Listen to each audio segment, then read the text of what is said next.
What is up, everybody? Welcome back to another Pitching Ninja's Filthiest Pitches of the Day. Remember, before we get to those pitches, hit that subscribe button. Be a part of Ninja Nation.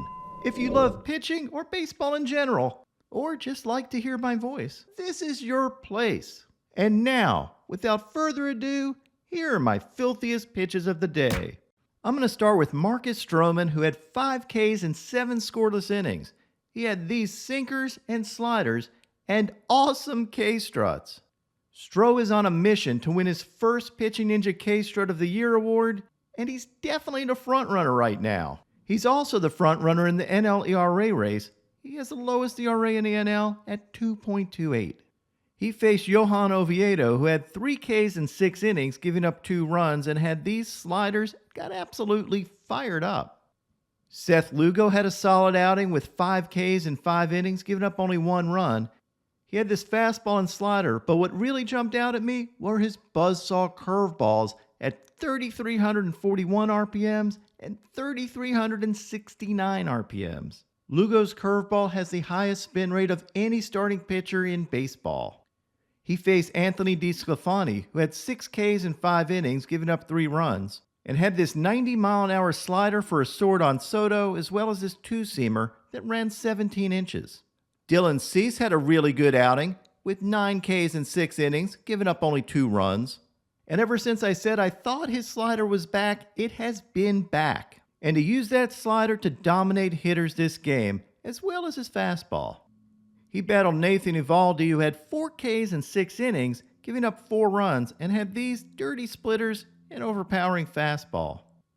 Cutter Crawford had 5 Ks in 5 innings, giving up no runs. And nominative determinism was really strong with Cutter because he had these filthy cutters, as well as these overpowering fastballs, which is enough to make a hitter drop F-bombs. Shoot out. Crawford was up against Bailey Ober, who had 4 Ks in 6 innings, giving up 3 runs, and had this pretty changeup. Framber Valdez had 9 Ks in 8 innings, giving up only 2 runs. He had this 98-mile-an-hour two-seamer, as well as these cutters for swords and curveballs. Framber is second in the major leagues in ERA at 2.27, trailing only Sugar Shane McClanahan. Framber outdueled Justin Verlander, who had 5 Ks in 7 innings, giving up 4 runs, and had these changeups. Kyle Bradish was solid with 8 Ks in 5 innings, giving up 2 runs. He had this wicked Expelliarmus slider, in true Harry Potter fashion, and had this slider and got totally fired up. He outdueled Tyler Glasnow, who had 7 Ks in 4 1/3 innings, but gave up 6 runs. Glasnow did have this elevated fastball and nasty slider. Aaron Savali had 6 Ks in 6 2/3 innings, giving up 2 runs, and had this fastball, cutter, and pretty curveball. Ryan Nelson had 6 Ks in 5 innings, giving up 3 runs, and those Ks were mostly on these fastballs. Michael Lorenzen had 7 Ks in 6 innings, giving up only 1 run, and had this fastball, changeup, and slider. And he faced Daniel Lynch, who only had 2 Ks, but went 7 innings of 1-hit ball and gave up no runs. He had this nasty changeup. Jordan Montgomery had a solid outing with 6 Ks in 7 innings, giving up only 1 run, thanks mostly to these dirty curveballs. He faced Mackenzie Gore, who had 8 Ks in 6 innings, giving up 5 earned runs, and had these sliders and fastballs. Ben Lively had 4 Ks in 4 innings, giving up 2 runs, and had this changeup and fastball. Gerrit Cole was outstanding yesterday with 8 strikeouts in 7 1/3 innings, giving up only 1 run on 4 hits. He, of course, dominated with his fastball, but also his sliders, including this 93-mile-an-hour slider. And here's an overlay of his fastball and slider, which shows you why Cole can be so dominant with those 2 pitches. He's one of the best in baseball at tunneling his fastball and slider. And as a hitter, you can see how long that slider looks just like that 99-mile-an-hour fastball. So you're basically left to guess. But the pitch of the game was Gerrit Cole's very elevated 97-mile-an-hour fastball. And when I say very elevated, I mean launched. You can see Cole get frustrated by Caballero stepping out and just being slow in general, messing with Cole's rhythm. So Cole decided to send a message by launching this fastball into the Yankees play-by-play booth. Okay, that may or may not have happened, and could be some creative Pitching Ninja editing. I'll keep y'all guessing. Here's an overlay of that very elevated fastball with Cole's knuckle curve. And you can see how well those pitches don't tunnel, making it very easy for Caballero to lay off that fastball, even though it was so tempting.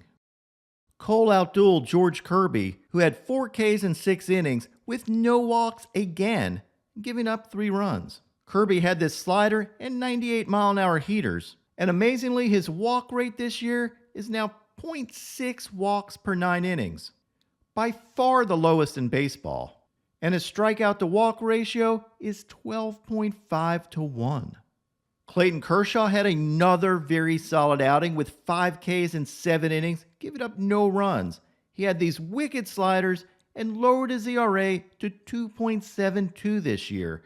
He is now the second favorite in the NL Cy Young race at 5 to 1 behind Zach Gallen. He faced Reed Detmers, who also was really good, with 8 strikeouts in 7 innings, giving up only 2 hits and no runs. Detmers had these vicious sliders, including this back foot slider, and he also had a very good fastball. I love this sequence to Outman, where he paints with his fastball, doesn't get the call, kind of rolls his eyes and says, "Wow," and follows it up with another painted fastball. He also K'd Mookie Betts 3 times in this game. And I did this overlay so you can see why Betts took this fastball. It's because earlier in the game, he swung at this slider and K'd, and that fastball was perfectly tunneled with that slider, and he didn't want to make the same mistake again, so he made a different mistake by taking the fastball. This shows you why pitch tunneling, even across multiple at-bats, is very important. Spencer Strider had 9 Ks in 6 innings, giving up only 1 run and had no walks. And Strider looked back to his overpowering self. He had 22 fastballs of 98 miles an hour or higher, which was the second highest total all season. He also had these vicious sliders and nasty changeup. And here's an overlay of Strider's 99-mile-an-hour fastball with an 88-mile-an-hour slider. And you can see why when Strider is on and his velo is up, he is so tough to hit. Strider faced Ranger Suarez, who is very good himself, with 7 Ks in 6 innings, giving up only 1 run on 4 hits, and had this backdoor cutter, fastballs, and curveball.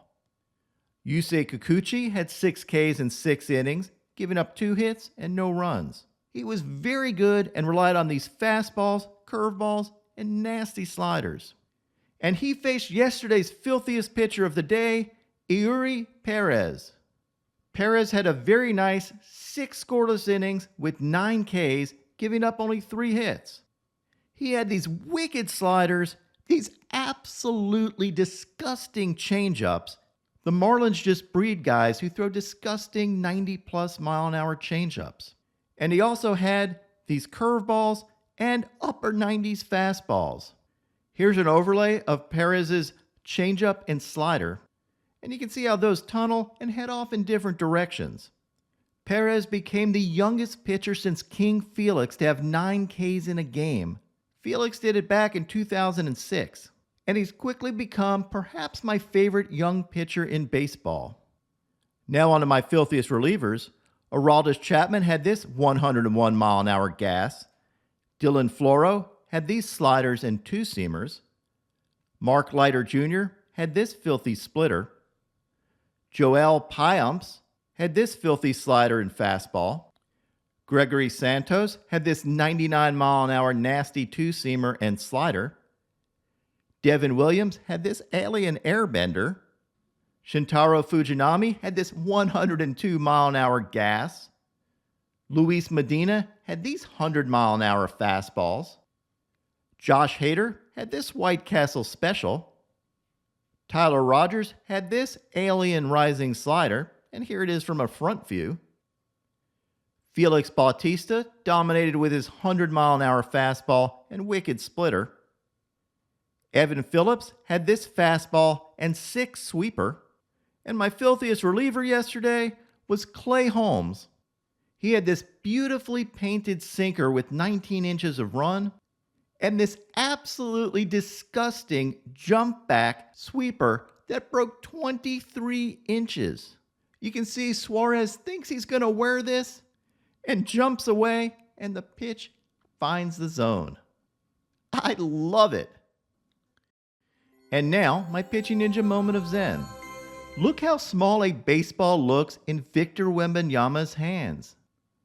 At 7'2" or 7'4", or however tall he is, he has amazing basketball skills, but his pitching skills can use some work. What is up, everybody? My picks of the day today are a 3-leg parlay. I'm going to start out with Taj Bradley for 6 Ks or more, then take Zach Gallen for 7 Ks or more, and top it off with Kevin Gausman for 7 Ks or more. What would your picks of the day be?